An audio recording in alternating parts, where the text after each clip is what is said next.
लाज मर्याद जगत की तरण जो तोड़ बगावे, जब कोई राम भगत गत पावे। अब एक तरफ तो सारा समाज, लोक लाज, ब्राह्मण कुल, इज्जत और बेइज्जती का सवाल है, और एक तरफ भगवान खड़े दीनदयाल। तो यहाँ इसका नाम है ब्राह्मण, इसका नाम है भक्त। समाज नहीं देखा। मीराबाई ने कहा था कि सत्संग में जाना मेरा ना छूटे, चाहे जड़ का मरो संसार।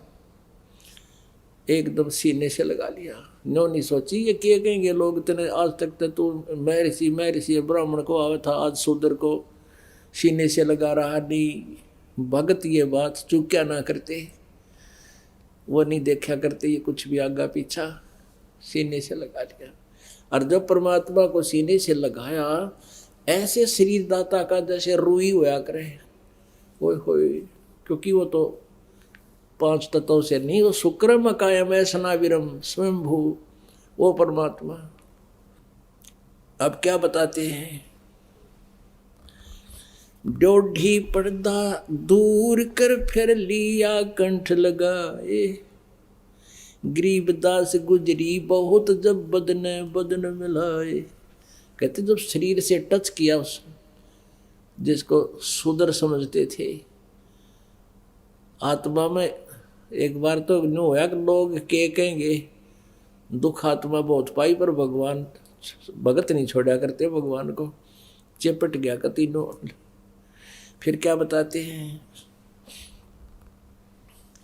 अब रामानंद जी 104 साल के ब्राह्मण और 5 वर्ष के उस परम पिता कबीर पर बालक को, कबीर परमेश्वर को क्या कहते हैं, मन की पूजा तुम लखी ये मुकुट माल परवेसे, गरीबदास गति कौन लखे तेरा के वर्ण क्या भेख। होय होय। अब रामानंद जी कहते हैं परमात्मा आपको कैसे पहचाने हम, आपकी गति से, आपकी महिमा से हम कैसे परिचित हों। अब किस तो वर्ण में आप खड़े हो, शूद्र वर्ण में, और किस वेशभूषा में। एक 5 वर्ष के बालक धोती कुर्ता बांधा पहना करते पहले बालक भी। अब तो जय भगवान कैसे पहचान सकते हैं मालिक, आपको कैसे माने आप गॉड हैं, कैसे पहचाने आपको। मन की पूजा तुम लखी ये मुकुट माल परवेसे, गरीबदास गति कौन लखे कौन वर्ण कौन बेख। हे प्रभु, आंखें गिल्ली करके रामानंद जी कहते हैं भगवान आपको कैसे पहचान सकते हैं।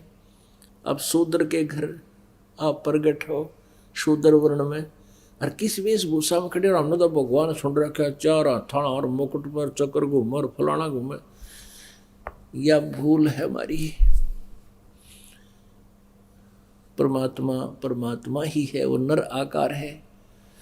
तो उसी समय अब परमात्मा ने तो वहां सब कईयों की आंखें खोलनी थी, उसके मन को क्यों फिर बदल दिया दाता ने।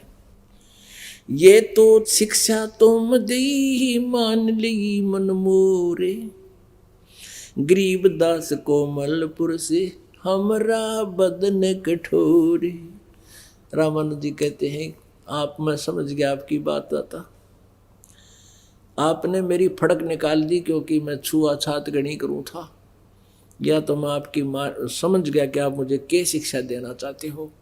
अरे परमात्मा मेरा तो कठोर शरीर है और आपका तो कोमल बदन है, कोमल शरीर है।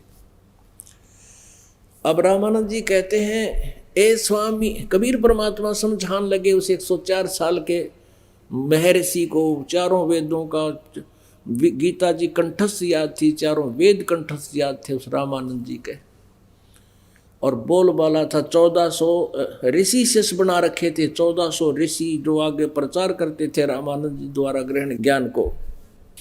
और उसको फिर परमात्मा कैसे समझाने लगे, ए स्वामी तुम स्वर्ग की छोड़ो आसारीत, गरीबदास तुम कारणे हम उतरे शब्द अतीत। तुम्हारे लिए आया हूं मैं ऊपर से सतलोक से चलकर। अब पुण्यात्माओं जो जिस रंग में रंग गया, अब 15-16 वर्ष का रामानंद जी घर त्याग कर लग गया था मार्ग पे। 104 वर्ष का बूढ़ा हो गया।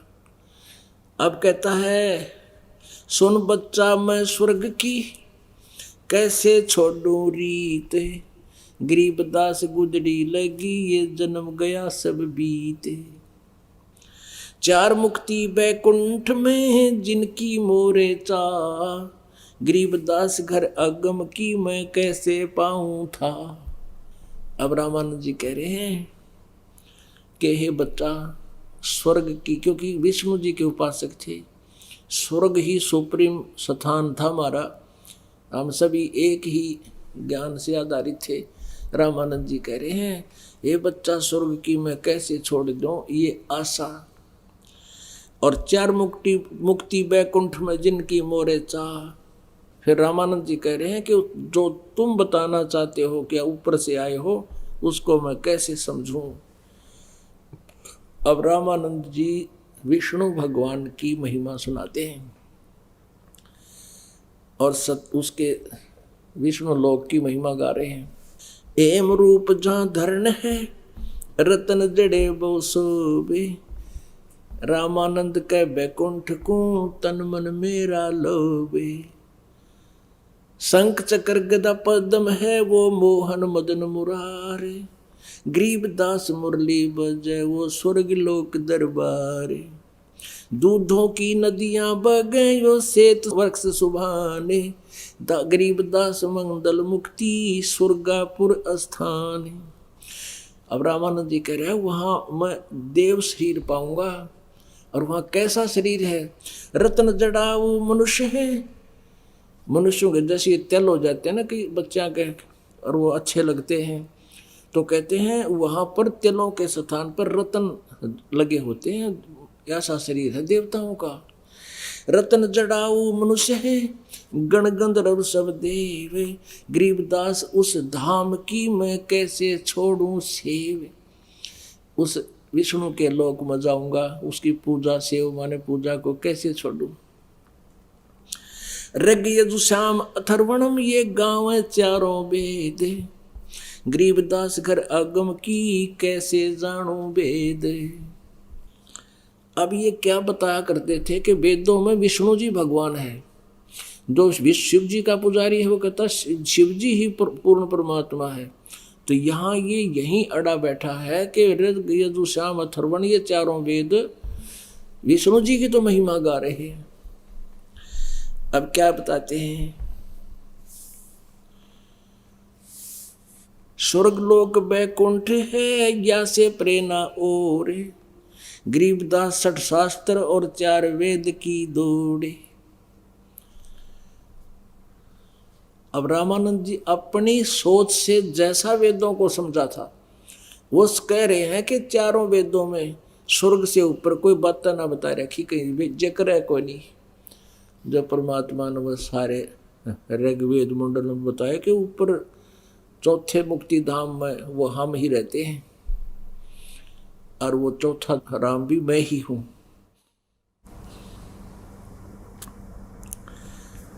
चार वेद गाँव तीसे, स्वर्गलोक और बैकुंठ है या से प्रेरणा ओरे। अब जितने भी संत ऋषि थे ये वेदों को पढ़ते थे और स्वर्गलोक को फाइनल बताते थे, स्वर्ग को। अब वही रामानंद जी सुने सुनाए ज्ञान में बोल रहा है कि स्वर्गलोक बैकुंठ है, इस आगे और कोई नहीं देश। अब परमेश्वर कबीर देव जी ने कहा, स्वामी जी आप कहाँ जाओगे स्वर्ग में, कितने दिन रहोगे स्वर्ग में। अभी बुद्धिमान था, इतना ज्ञान तो था, जब तक पुण्य रहेंगे तब तक स्वर्ग रहेंगे, फिर वापस। कहा बच्चा जब तक मेरे भक्ति की कमाई रहेगी, फिर ये अक्षीण होगी स्वामी जी, फिर कहाँ जाओगे। अब पता नहीं बच्चा, कहाँ जन्म होगा, किस पशु पक्षी की योनि में जाएंगे। फिर यह टट्टू भक्ति कर रहे हो आप, क्या साधना कर रहे हो। तेरा विष्णु भी मरेगा, बैकुंठ लोक भी नाश होगा, ब्रह्मलोक तक नाश होगा, ब्रह्मांड का नाश होगा, तेरा विष्णु नहीं रहेगा, तू कहाँ, आप कहाँ रहोगे। फिर बता कि आप तो बुद्धिमान हो, सभी पुराण याद हैं।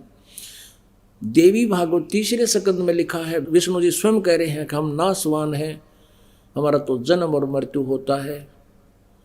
अब वो तो सारे कंठस्थ याद थे उसका, कहाँ बच्चा ऐसा लिखा है।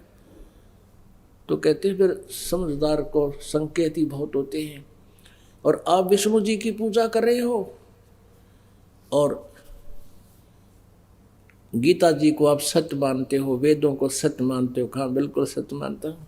7वें अध्याय के 12 से लेकर 15 तीनों गुण क्या है? रजगुण ब्रह्मा, सतगुण विष्णु, तम गुण शिव जी, त्रिगुणमयी माया। कहाँ बच्चा ऐसा ही है। अब बुद्धिमान ने तो जल्दी समझाया जा सकता है, जब वो भगवान चाहता है। और जो जानबूझ के बकवाद करता है फिर उसको समझाना व्यर्थ होता है। लेकिन वो भगवान चाहता था और 104 वर्ष का हो गया था, टिकट कटने वाली थी।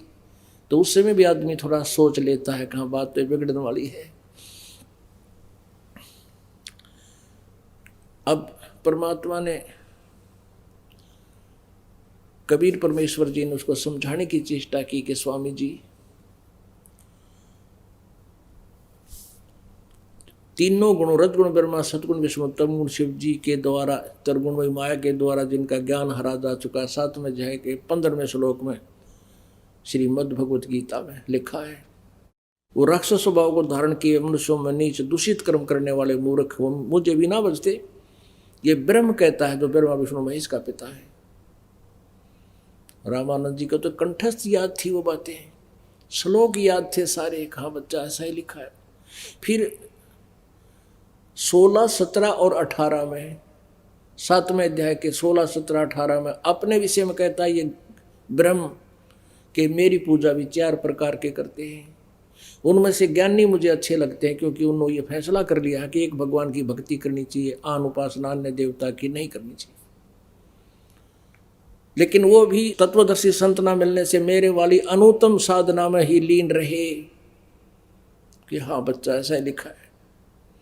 फिर 20, 21, 22 और 23 में स्पष्ट किया है कि जो अन्य देवताओं की पूजा करते हैं उनकी साधना शास्त्र विरुद्ध होने से व्यर्थ है। कहाँ बच्चा ऐसा ही लिखा है। सारा कुछ समझ गया फिर भी क्या कहता है। कैसा है ना, मैं समाधि लगाता हूँ और मैं सुरती ऊपर पहुँच जाती है, मेरा ध्यान समाधिस्थ हो जाता हूँ, ऊपर जाता हूँ। अब देखो काल ने इतने अड़ंगे अड़ा दिए हमारे भीतर है। फिर यो अभिमान कि मैं तो बाल ब्रह्मचारी योग अभ्यास करता हूँ, मेडिटेशन करता हूँ। परमात्मा ने पहले तो उस मेडिटेशन के डीमेरिट बताए उसको कि जो साधना आप करते हो तब से राज राज मधुमानम जन्म तीसरे सुकर स्वानम।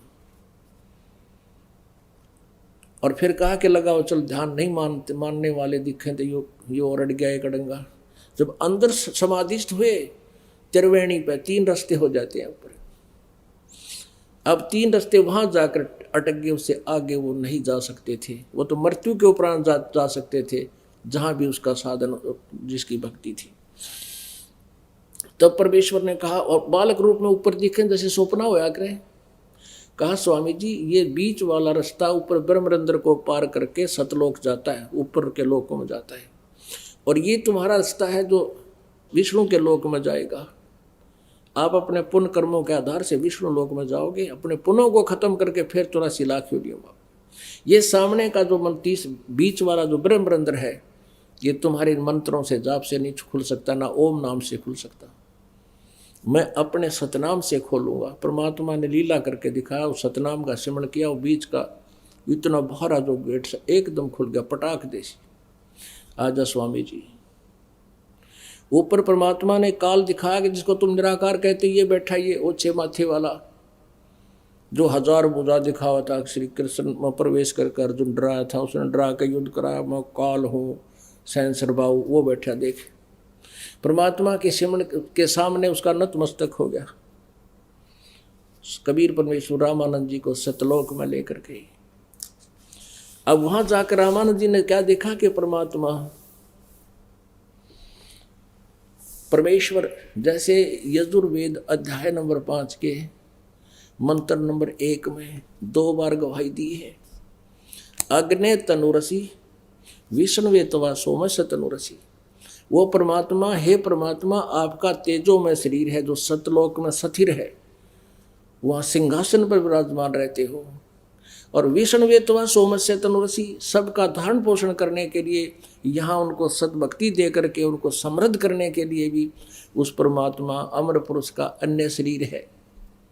उस अन्य शरीर में वो जुल्हा बनकर परमात्मा या नीचे आए हुए थे, बालक रूप दिखा रहे थे। वो विष्णुवेत्वा सोमस्य तनुरसी, वो दूसरा शरीर मालिक का उस बालक रूप में रामानंद जी के साथ गया ऊपर। अब रामानंद जी ने सोचा भगवान तो यूं है बैठा सिंहासन पर, हो तेजो में शरीर, क्योंकि वहां दिव्य नेत्र काम करते हैं। ये शरीर तो यही था, आत्मा ऊपर गई। तो परमेश्वर कबीर जी बालक रूप में चंवर उठा के और लगे भगवान के सिर पे, सिंहासन पर बैठे हुए चंवर कर्ण पीछे खड़े होकर ऐसे। रामानंद जी ने सोचा कि ये नीचे तो जो कबीर बालक है ये तो यहाँ का कोई नौकर होगा, और ये है वो अमर पुरुष, अमर परमात्मा। तो उसी समय वो परमात्मा सिंहासन से उठे और 5 वर्ष के बालक सिंहासन पर विराजमान हो गए। और वो तेज वो ओरिजिनल भगवान दिखा था, वो चवर करे उस 5 वर्ष के बालक के ऊपर एज ए नौकर, एज ए सर्वेंट। अब रामानंद जी ने सोचा भाई यो बालक और भगवान इसके ऊपर ऐसा, यो बच्चा है, क्या चक्कर है। वो ऐसे असमंजस में पड़ा हुआ था। इतने में वो तेजो में शरीर उस 5 वर्ष के बालक में समा गया।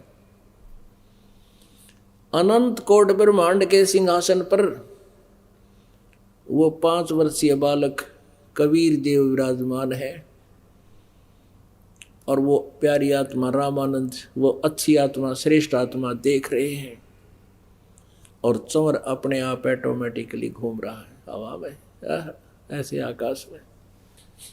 तब परमेश्वर ने कहा कि यहाँ से गए हो तुम स्वामी जी, और जाओ नीचे भक्ति करो, जैसे मैं बताऊं ऐसे नाम लो और साधना करो। और गुरु मर्यादा बनाए रखना अति आवश्यक है। इतना कहते उनको वापस कर दिया आत्मा को। बहुत स्पीड से नीचे आई उनकी आत्मा। आते ही नीचे शरीर में रखा ही था, एकदम आंखें खुली, क्या देखा सामने वही बालक 5 वर्ष की आयु में परमेश्वर सामने भी विराजमान है।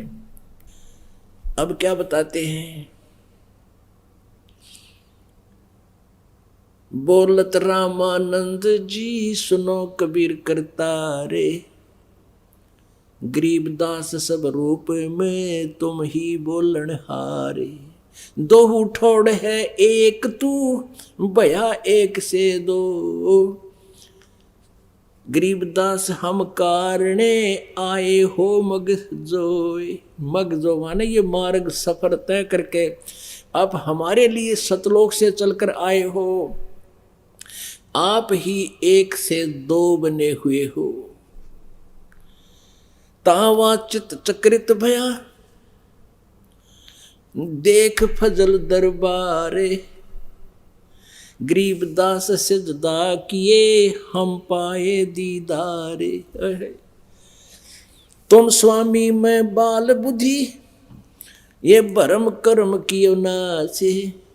गरीबदास निज ब्रह्म तुम मेरा हो गया दृढ़ विश्वास।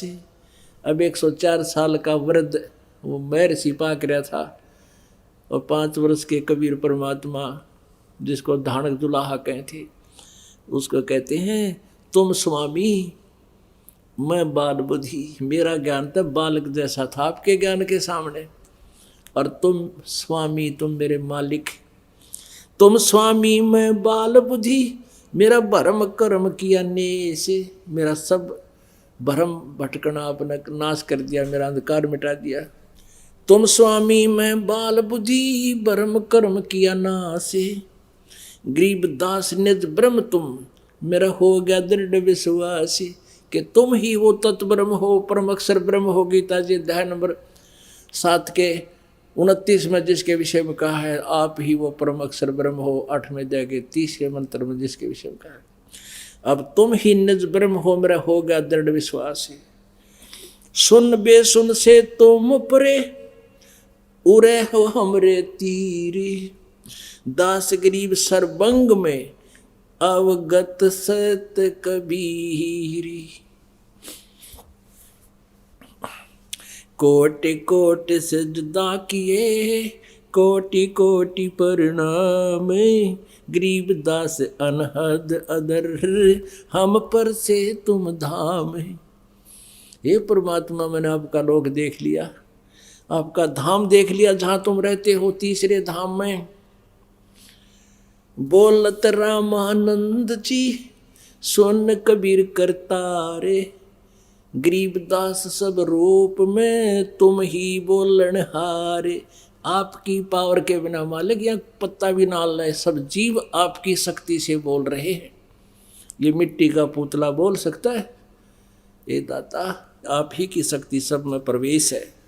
तुम साहेब तुम संत हो, तुम सतगुरु तुम हंस।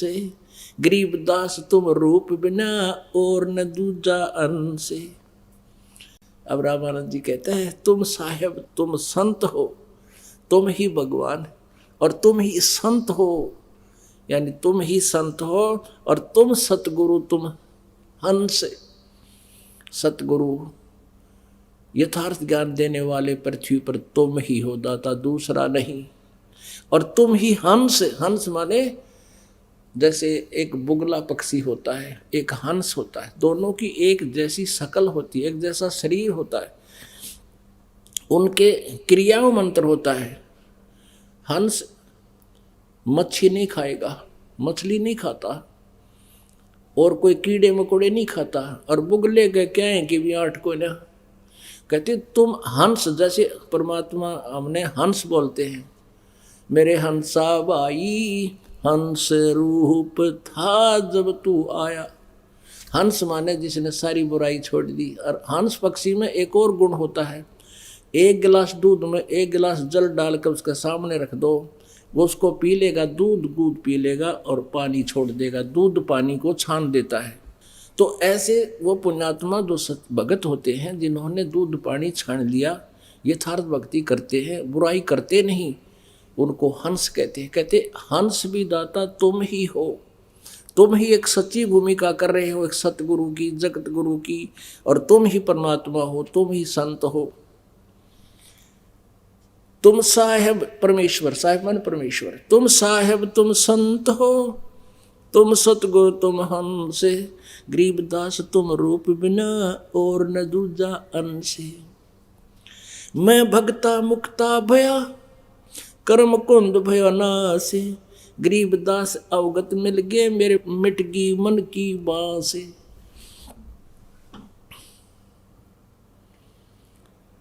अब 104 साल का वृद्ध मैं ऋषि पाक रहा था, 1008 आगे पाछे लाओ था, सरस्वती स्वामी पंडित। अब 5 वर्ष के बालक को कहता मैं तेरा भक्त, मेरा तो कल्याण हो गया, भगवान की चार आप मिल गए मुझे। मैं भक्त मुक्ता भया और भरम कर्म भयो नाश। मेरे तो सब शंकाएं खत्म होगी मालिक आपको साक्षात देखकर। गरीबदास जी कहते, रामानंद जी ने बोले गरीबदास अवगत मिले ये मिट गई मन की बांस। मन की वासना खत्म होगी, ये ऐसा नहीं वैसा नहीं और वहां जाऊंगा विष्णु के लोग, ये तो कोई सौदा है को नहीं। दो ठोर है एक तू बया एक से दो। गरीबदास हम कारण तुम आए हो मगजो। अब परमात्मा कहते हैं गोता मारू स्वर्ग में जा बैठूं पाताले। कह कबीर ढूंढता फिरूं अपने हीरे मोती लाल। और यही चारों वेद बताते हैं वो परमात्मा सतलोक से अपने तीसरे धाम में रहता है, वहाँ से गति करके आता है और श्रेष्ठ आत्माओं को मिलता है, फिर उनको ज्ञान देता है, उनको मुक्त करता है। बोलो सतगुरुदेव जय हो सत साहिब।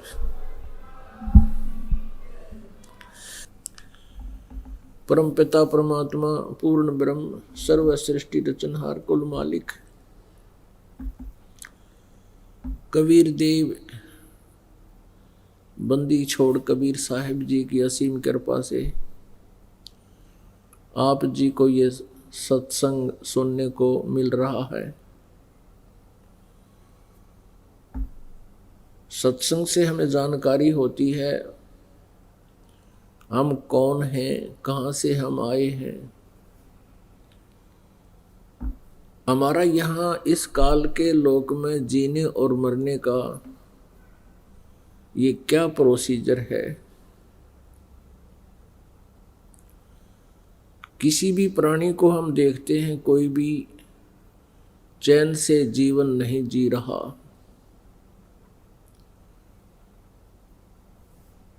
पशु पक्षी अन्य प्राणी तो वैसे ही हमें स्पष्ट दिखाई देते हैं ये कितने दुखी हैं।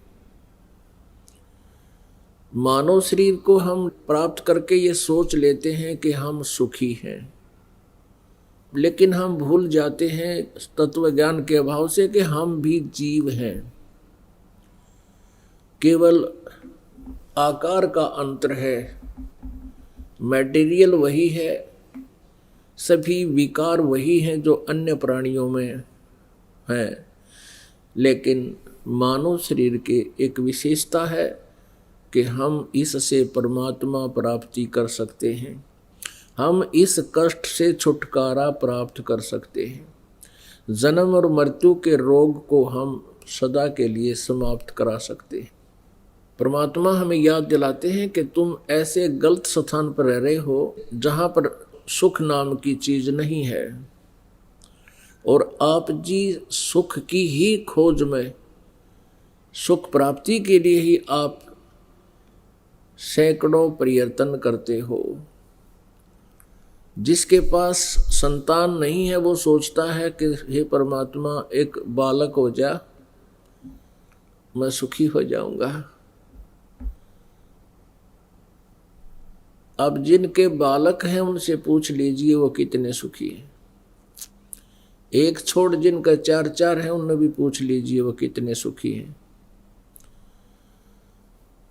अंधा सोचता है मुझे नेत्र मिल जाए, हे भगवान, वो कुछ नहीं मांगता भगवान से, केवल नेत्र मांगता है। ये नेत्रों वाले देख ले कौन सुखी है। इसी प्रकार जिसके पास धन नहीं है वो धन मांगता है, हे भगवान धनवान हो जाऊं तो मौज हो जावे। जितना भी अधिक धन होगा उतना ही अत्यधिक दुखी प्राणी हो जाता है।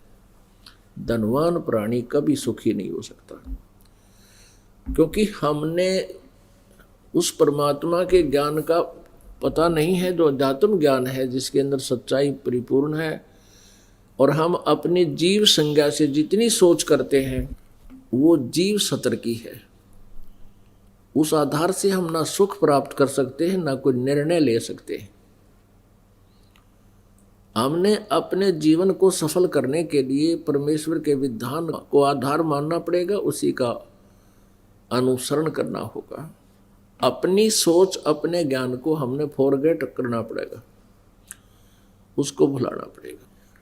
क्योंकि हमारी सोच है कि धनवान सुखी, धनवान सोचता है कि राजा लोग सुखी होंगे, मैं मंत्री बन जाऊं, मुख्यमंत्री बन जाऊं। उसके लिए ना जाने कितना पैसा व्यय कर देता है वो एक एमएलए एमपी बनने के लिए, और राजा को सपने में भी सुख नहीं होता। लेकिन हमारी जीव संज्ञा का जो पैमाना है वो हम देख लेते हैं। ये पहले राजा लोग हाथियों पर चलते थे, उनके ऊपर नौकर छत्तर रखते थे छाया के लिए, बड़ा छत्तर चांदी सोने का, आगे पीछे सेना चलती थी, बैंड बाजे बजते थे। तो आम व्यक्ति बड़ा प्रभावित होता था कि राजा बहुत सुखी है, उसको स्वप्न में भी सुख नहीं होता। ऐसे ही कोई मंत्री, प्रधानमंत्री, मुख्यमंत्री या अन्य पोस्ट पा करके हम ये सोच लेते हैं ये बड़ा सुखी होगा, उस जैसी दुर्गति प्राणी की नहीं। सपने में भी सुख नहीं इन व्यक्तियों को। और वर्तमान में कलयुग के मंत्री, मुख्यमंत्री, प्रधानमंत्री, इनके तो आसपास भी सुख नहीं है। अगर कोई सुखी है तो परमात्मा बंदी छोड़ के ज्ञान पर जो आधारित हो चुका है, कबीर परमेश्वर के तत्व ज्ञान पर आधारित हो गया है, उसको परिचित हो गया उससे, और जो परमात्मा का सतनाम जाप करता है वो प्राणी सुखी होगा। वो प्राणी सुखी है और होगा, और उसी को मोक्ष होगा। भाई तन दर सुखिया कोई न देखा, जो देखा सो दुखिया हो। उदय अष्ट की बात करते हैं, मन सबका किया विवेका हो। सबका किया विवेका हो। तन दर सुखिया कोई न देखा, जो देखा सो दुखिया हो। उदय अष्ट की बात करते हैं, मन सबका किया विवेका हो। सबका किया विवेका हो। घाटे बाधे सब जग दुखिया, के गृहस्थी बैरागी हो। घाटे बाधे सब जग दुखिया, के गृहस्थी बैरागी हो।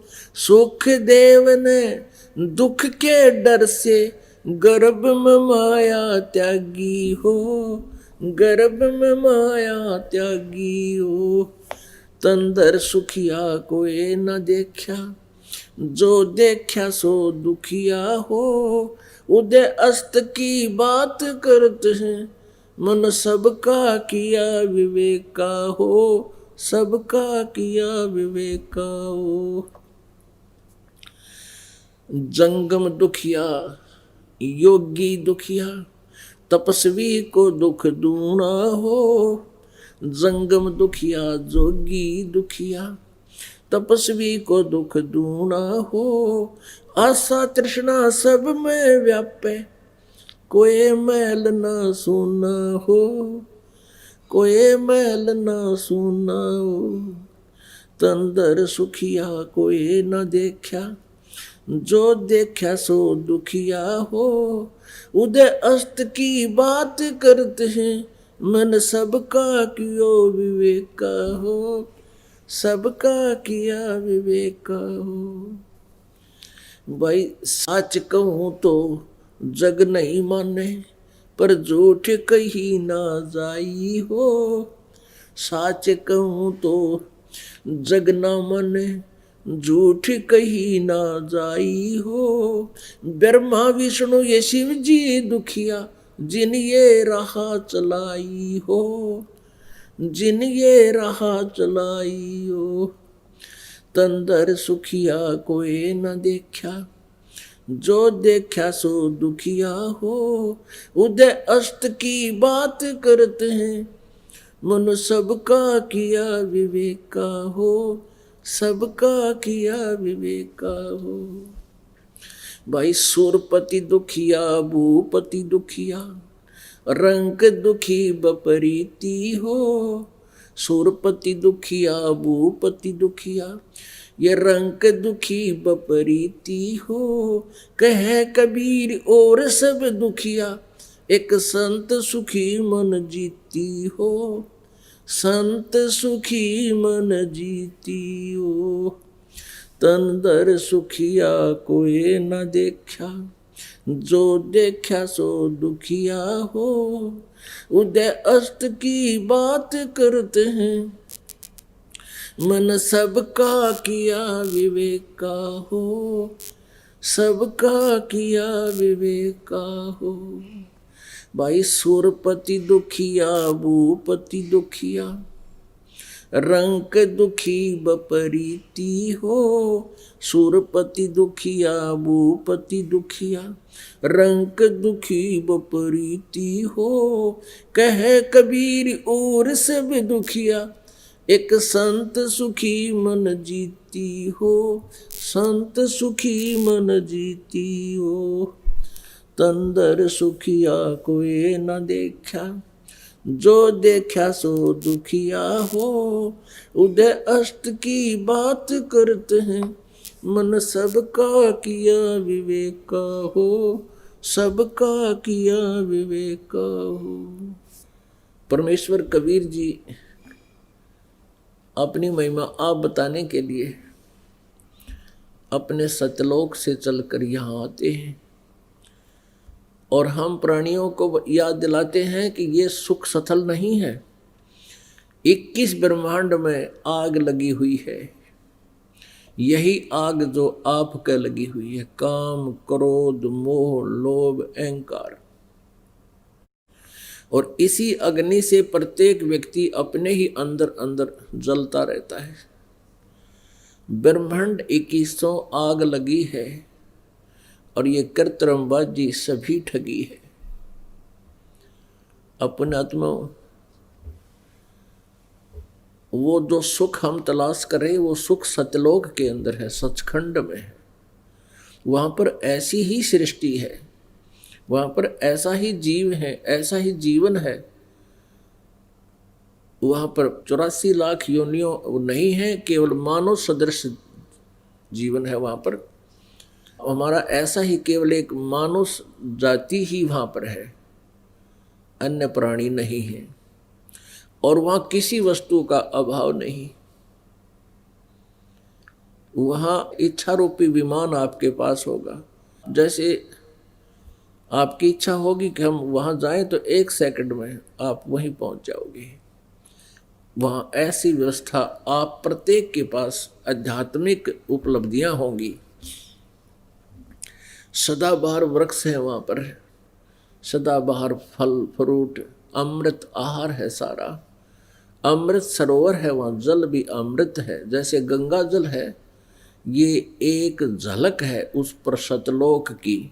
परमात्मा के सतलोक से ये ब्रह्मलोक में आई, ब्रह्मलोक से फिर ये इस विष्णु के लोक में आई, फिर शिव के लोक में आई और शिव के लोक से फिर ये नीचे आई है।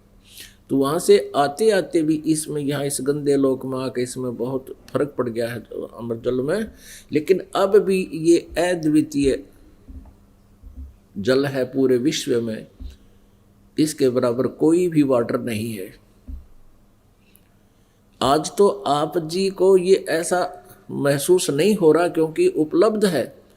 कलयुग के लास्ट में गंगा और जमुना सूख जाएंगी, ये उल्टी ऊपर को दूसरे लोकों में चली जाएगी। तो उस समय आगे के जो जीव होंगे मनुष्य, ये कथा मात्र रह जाएंगी कि कोई ऐसी दरिया थी जिसका जल कभी खराब नहीं होता था। और कोई अविश्वास किया करेगा, कोई विश्वास किया करेगा, कोई ना करेगा कि झूठ ऐसा कुछ नहीं हो सकता, जल तो खराब होता ही होता है। और आज आपके समक्ष है तो ऐसा आहार है उस सतलोक का। ये एक परमात्मा ने एक सैंपल दे रखा आप जी को। ये जो नकली पंथ हैं जो कहते हैं कि सचखंड के अंदर प्रकाश ही प्रकाश है, नूर ही नूर है, वहाँ पर आत्मा और उस परमात्मा में ऐसे लीन हो जाती है जैसे बूंद समुद्र में एकम एक हो जाते हैं। ये सब ये इनकी गलत स्टेटमेंट है, रॉन्ग स्टेटमेंट है। इनका अनुभव नहीं, इनका कोई इनको ज्ञान भी ठीक नहीं। जिनकी थ्योरी ही गलत है तो प्रैक्टिकल अपने आप गलत होता है। तो पुण्यात्मा, यदि ऐसा हो कि वहाँ कुछ भी ना हो तो किसकी रुचि बनेगी वहाँ जाने में? सपने में भी ना बने, चाहे कितनी बात बनाता हो आदमी। अब कोई कहे कि समुद्र में छलांग लगा जाओ कल्याण हो जाएगा, इतना मूर्ख कौन है समुद्र में छलांग लगा देगा? प्रत्यक्ष दिखे डूब के मरने वाली बात। और फिर भी श्रद्धालु वहां जुड़े बैठे हैं, क्योंकि परमात्मा कहते हैं गुरु भी अंधा और शिष्य तो अंधे होते ही हैं, क्योंकि उन्होंने तो ज्ञान ही गुरु से लेना होता है। अंधे की बाँ गही अंधे ने, मार्ग कौन बतासी। तो ऐसे वो संत भी ज्ञानहीन अंधे हैं, ज्ञानहीन हैं। तो परमात्मा हमें याद दिलाते हैं कि जिस सुख को तुम सुख मान रहे सुख नहीं है। क्या बताते हैं कि वो सुख सतलोक के अंदर है, सचखंड के अंदर है। उस सुख की प्राप्ति के लिए कौन सा प्रयत्न आप जी ने करना चाहिए, उसकी विधि सत्संग में बताई जाती है। सचखंड में सतलोक में जाने के लिए अर्थात पूर्ण मोक्ष प्राप्त करने के लिए कौन सी विधि है, वो सत्संग में ही बताई जाती है। और पुण्यात्माओं, परमात्मा ने अपनी वाणी में कहा कि 3 लोक और भवन चतुर्दश कोई नहीं सत्संगी। ओए होए पुण्यात्माओं, ये शब्द कह देना आसान है, लेकिन इसको हजम करना बड़ा मुश्किल है कि 21 ब्रह्मांड में भी कोई सत्संगी नहीं है। 3 लोक और भवन चतुर्दश, पृथ्वी लोक, स्वर्ग लोक, पाताल लोक, और ये 14 लोक और हैं, ब्रह्मा विष्णु महेश की नगरियां, 88,000, ये वो भी एक ग्रुप बोला जाता है। ब्रह्मलोक, दुर्गा का लोक, इसका काल का अलग से एक स्थान है। ऐसे ये 14 भवन नीचे के साथ पाताल को छोड़कर 6 और लोक हैं। तो ये 14 लोक बताए जाते हैं।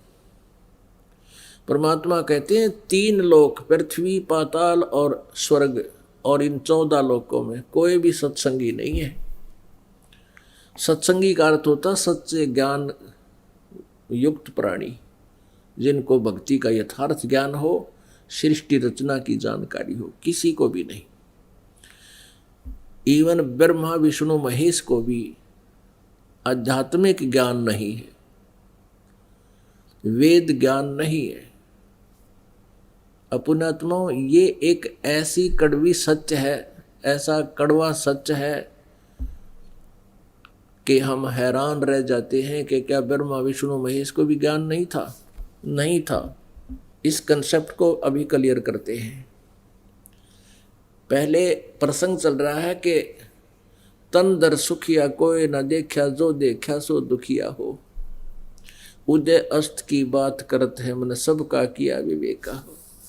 जो पूरी पृथ्वी के शासक हैं, जहाँ सूर्य उदय होता है और अस्त होता है, यानी पूरी पृथ्वी का जो शासक है, कहते हैं उससे भी मैं खूब परिचित हूँ, उसको भी स्वप्न में भी सुख नहीं।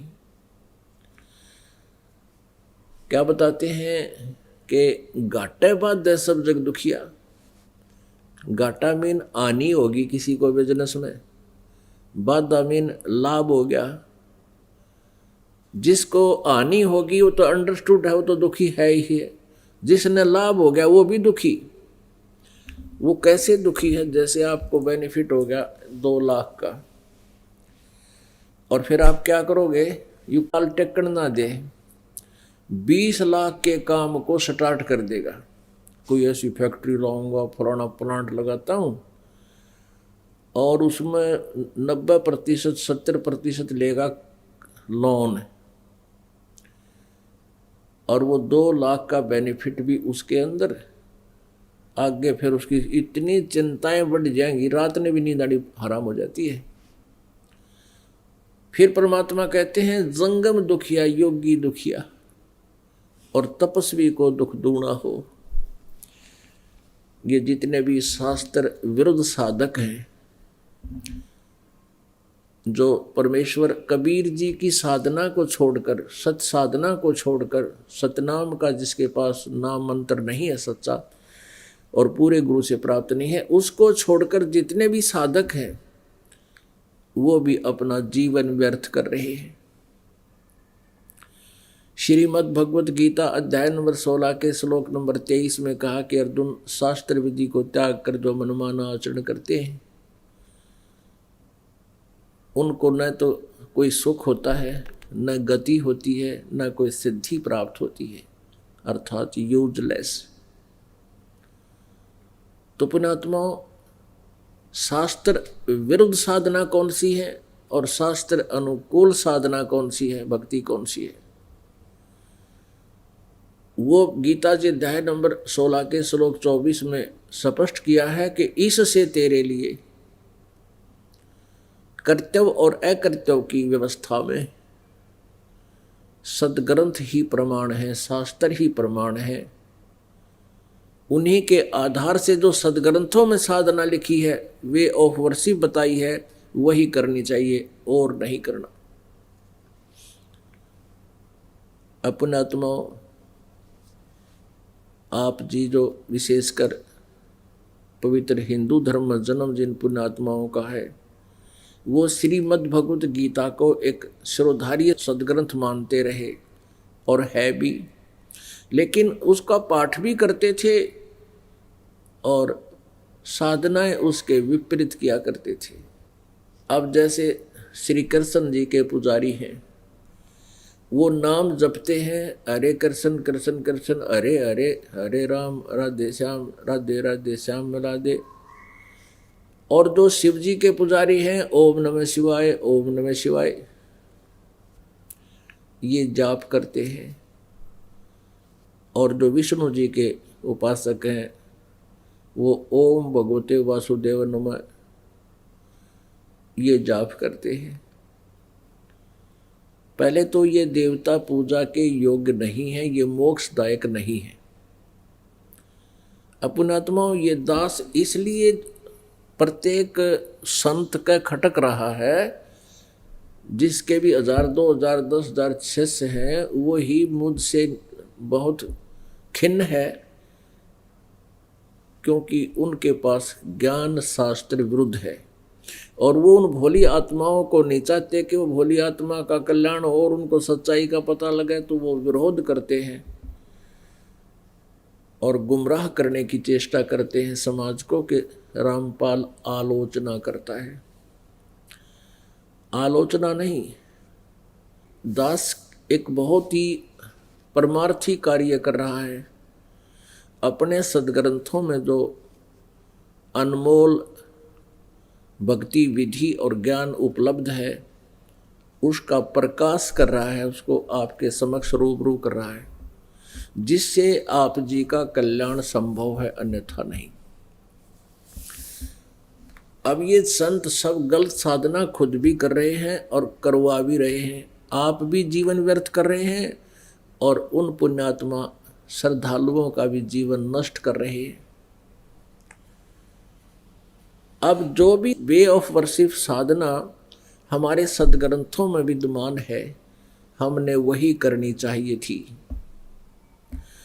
फिर उसके बाद उस साधना का, उस नाम जाप का विधि बताने का अधिकारी भी आवश्यक है। अनाधिकारी यदि वो उपदेश देता है, वो भी लाभदायक नहीं है। एक समय में एक ही सतगुरु होता है, दूसरा नहीं हो सकता। आज से 600 वर्ष पहले परमेश्वर स्वयं आए थे एक सतगुरु की भूमिका करने, और केवल एक वही सतगुरु थे। 600 वर्ष पहले लगभग परमात्मा के 64 लाख शिष्य हुए थे। 64 लाख, विचार कीजिए पुण्यात्माओं। उस समय ना कोई मीडिया था, ना कोई टेलीविज़न था, ना कोई स्पीकर थे, ना कोई बैटरी उपलब्ध थी। और उस समय परमेश्वर के 64 लाख शिष्य हुए भारत में।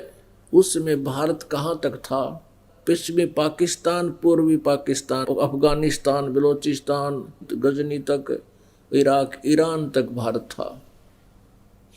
और उस समय 64 लाख शिष्य हो जाना परमात्मा का कोई छोटी बात नहीं। और इस पूरे भारत की, जो उस समय भारतवर्ष था, उस समय कुल मिलाकर 4 करोड़ आबादी होगी मुश्किल से भारत की।